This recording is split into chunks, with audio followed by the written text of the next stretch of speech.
Yos, bonjour à toutes et à tous. Aujourd'hui on se retrouve pour une nouvelle vidéo autour de deux petites histoires de ce recueil de nouvelles là que je vous ai déjà présenté dans une vidéo le mois dernier.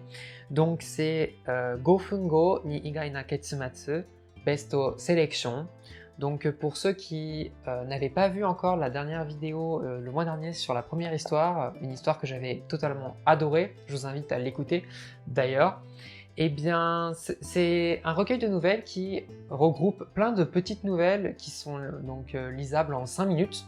Donc ils disent 5 minutes, bon pour nous apprenants de japonais, on prendra un peu plus de temps pour les lire c'est sûr, mais ces petites nouvelles-là sont super intéressantes parce qu'elles présentent des fins un peu surprenantes à la fin, donc on est un peu sur le cul à chaque fois, où on se dit « Ah ouais, d'accord », enfin c'est surtout...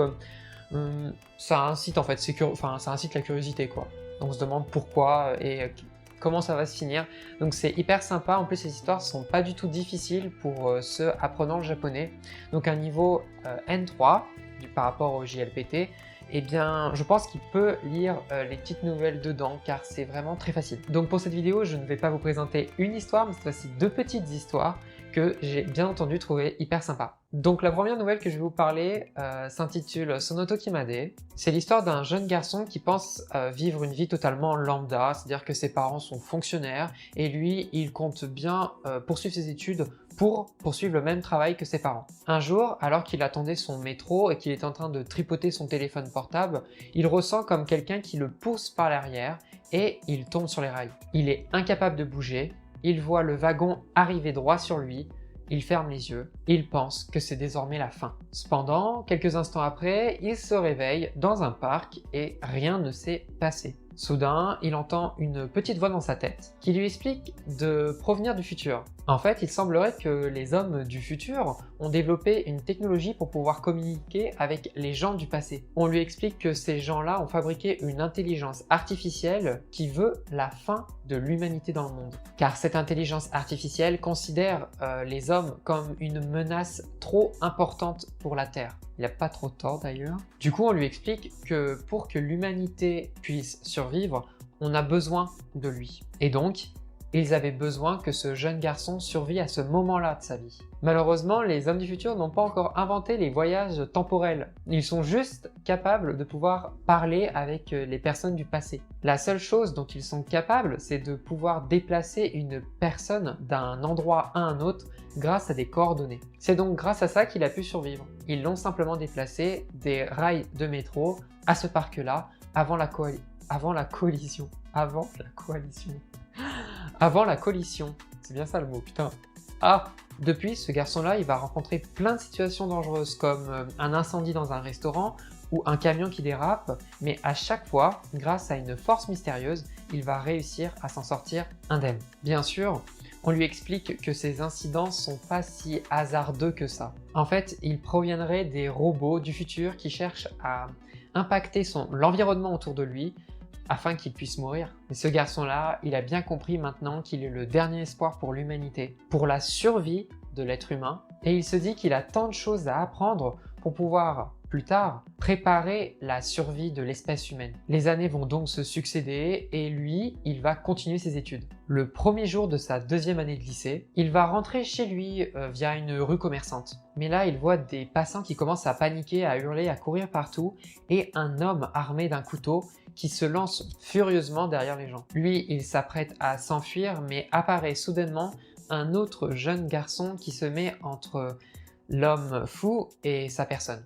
Le garçon saute sur l'enfant, il veut essayer de le protéger et il prie pour que cette mystérieuse force réapparaît afin de les sauver tous les deux. Mais quelques instants après, une douleur violente le saisit au niveau du ventre et sa chemise blanche se teinte en rouge. Il ne comprend pas, lui, il veut pas mourir maintenant, il sait qu'il est l'espoir pour la survie de l'espèce humaine. À ce moment-là, la petite voix qu'il a entendue jusqu'à maintenant lui dit qu'il est en effet l'espoir pour la survie des êtres humains. Ceux du futur, incapables de voyager dans le passé, se devaient de trouver quelqu'un qui serait là le jour J afin de sauver l'enfant dans ses bras. Car oui, ce petit dans ses bras, justement, est bien l'espoir pour la survie de l'espèce humaine. Et voilà pour cette première histoire. Comment vous l'avez trouvée? N'hésitez pas à me le dire dans les commentaires. Personnellement, ça m'avait touché parce que le petit enfant qui pensait être l'espoir des êtres humains, qui se met à étudier à fond, Et au final, en fait, bah, c'était juste de la chair à pâté, quoi, on peut le dire.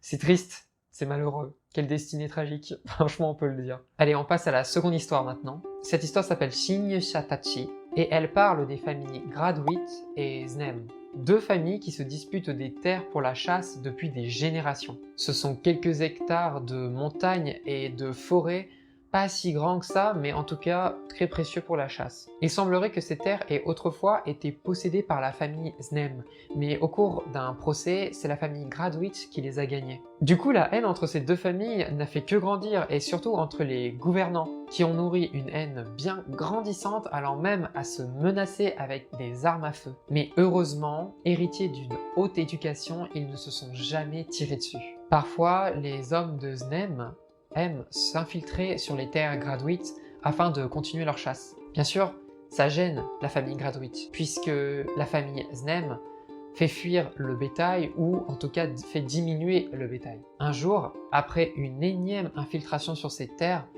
les gouvernants de la famille Gradwit et Znem en viennent à se disputer. Ils sont seuls tous les deux et ils ne remarquent pas la tempête qui commence à arriver. Elle fait pourtant trembler les arbres environnants qui s'écroulent par la suite sur les deux hommes. Ils n'ont pas eu le temps de s'enfuir et ils se retrouvent à terre, sous les arbres, seuls. Ils sont gravement blessés et sont tous les deux incapables de bouger. De plus, du sang brouille la vue de Znem. Tous deux remarquent que leur plus grand rival a survécu et ça n'empêche pas, malgré les circonstances, de se disputer. Et de qui les servants arriveront en premier? Tous deux se crachent les pires insultes, mais personne ne vient. Puis, les heures passent et Gradwit annonce que si ses servants arrivent en premier, ils leur demanderont de sauver d'abord Znem. Il dit qu'il est son invité et qu'il trouve débile de s'être disputé avec lui depuis tant d'années. À la place, il se met à penser à toutes les choses qu'il aurait pu faire avec lui à la place des disputes. Ainsi, il en vient à demander une réconciliation avec l'autre. Bravo! Après un léger temps, Znem accepte. Leurs hommes seraient très contents et plus personne se disputerait. Tout le monde pourrait faire la fête ensemble et manger. Znem dit en plus qu'il ne s'infiltrera plus sur ces terres à moins de recevoir une invitation. Pour se sauver tous les deux, ils tentent de se mettre à crier afin d'essayer de capter l'attention de quelqu'un. Mais le vent bien trop fort couvre totalement leur voix. Ils réitèrent et ils réitèrent. Et soudain, Gradwit, content, dit qu'il entend des pas. Des pas qui viennent vers eux et qui compteraient environ 9 à 10 personnes. Znem dit que ça doit être les hommes de Gradwit, car lui n'est venu qu'avec 7 hommes. Gradwit ajoute qu'ils sont très endurants et qu'ils courent en plus très vite. Alors Znem lui demande confirmation si c'est bien ces hommes à lui. Mais là, soudain, aucune réponse. Il repose la question à son ancien rival, qui lui répond « non », suivi d'un rire à moitié fou. Puis sa voix tremble sous la peur, ce sont des loups. Et voilà pour cette histoire, qu'est-ce que vous en avez pensé aussi? Moi j'ai trouvé ça très touchant, deux rivaux comme ça qui se détestent et qui en viennent à se réconcilier pour au final que la fin se passe pas si bien que ça en fait.